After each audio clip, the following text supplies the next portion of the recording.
человеческому корпусу. Я не смогу ответить вам на этот вопрос, но посчитали, что этот, как я вот слышал мнение, да, что этот клинч, его тоже называют клинч, прихватил ногу, клинч замедляет бой, замедляет темп боя, замедляет, делает более грязным поединок. Ну, опять же, это, мне кажется, сколько людей, столько и мнений.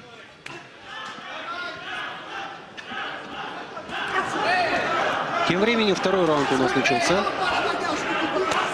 О, вы смотрите, как очень планомерно Джереми отбивает ноги Джабару Аскерову. Смотрите, у Джабара Аскерова уже серьезная гематома на внешней части бедра. С первого раунда. С первого раунда, Максим, Джабару сейчас надо поаккуратнее, надо что-то делать с своим соперником. Очень чувствительный француз. Хорошая Явный работа. второй номер, причем это он с планами на бой дает. Вот опять же, видите, опять же, рефери ринги дает уже еще очередное устное замечание, что Джабар прихватывает и бьет навстречу. Он продолжает это делать. Приносит ли это какие-то дивиденды? С точки зрения падения соперника, да, наверное. С точки зрения работы судейского корпуса, это минус. Если это запрещено правилами, делать этого не надо. Джереми. Очень классный боец, француз. Он приехал, вам честно признаюсь, и я вот говорю об этом очень уверенно дорогим телезрителям. Нужно действительно радоваться, что такие бойцы у нас боксируют на турнире файтах. Посмотрите, Иногда он, посмотрите, что-то непонятное было. мне показалось, по печени вошло что-то. Нет, здесь что-то с ногой как раз было. Джабар даже отклонился от ведения боя на секунды. Француз очень интересная манера ведения поединка. Он спокойно отдает инициативу, при этом больше попадает.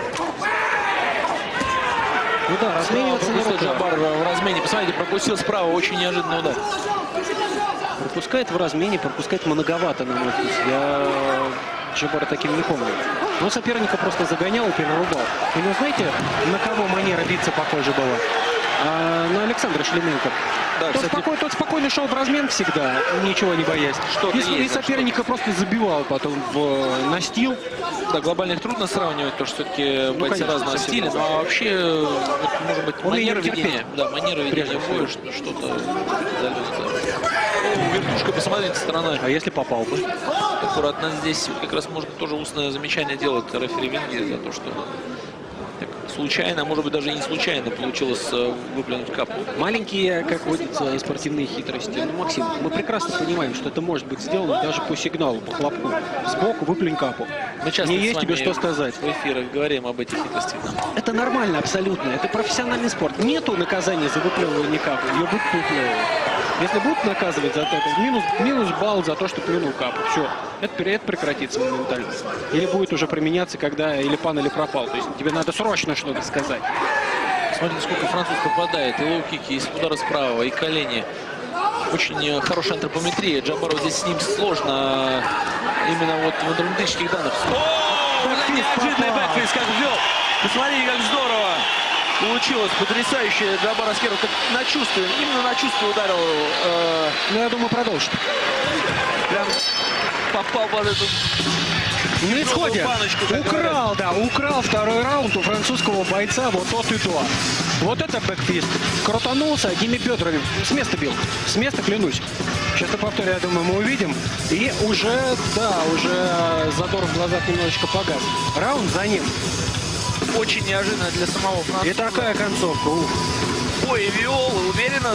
После первого на второй раунд перешел так еще более уверенно. И посмотрите, такой удар. Джабар Аскеров, конечно, демонстрирует нам уровень свой и класс, о котором вы, Дмитрий, говорили. Очень правильно говорили, что все-таки... Ну, похож он на Шлеменко, ну, похож. Да, Тот тоже может довольно много получать, и при этом это никак не сказывается ни на его технике. Знаете, Дым. Причем и вроде и руки поднял, попал в подбородок. Попал в подбородок. Причем чистый бэкфист, как раз обратная сторона кулака. Бэкфист. Часто бэкфист мажут, вы знаете, Дмитрий, попадают локтями, предплечьем. Локтями попадают нехорошие люди, бэкфисты, которые, ну, есть грязные приемы в том числе. Мы прекрасно знаем, если спортсмен видит, что плывет на соревнованиях, ну, понятно, не такому уровню. Сюда откровенно грубящего бойца попросту не пригласили.